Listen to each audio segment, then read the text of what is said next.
Ann Patricia Lorenzo Diaz, may mga negative comments pa rin natatanggap?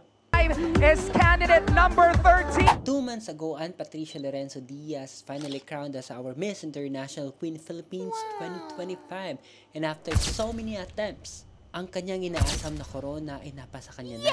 Because of her hard work, perseverance, and determination.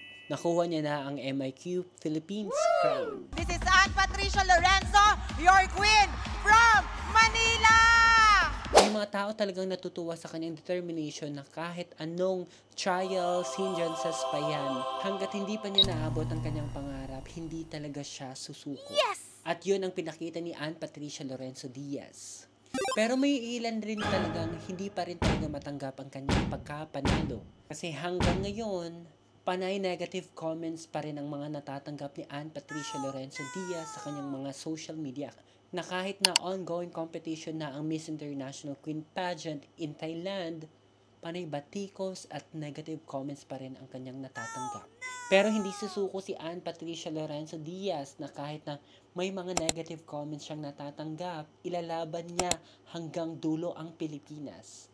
And I'm pretty sure she will do her best to bring home the 4th crown for the Philippines. Manifesting!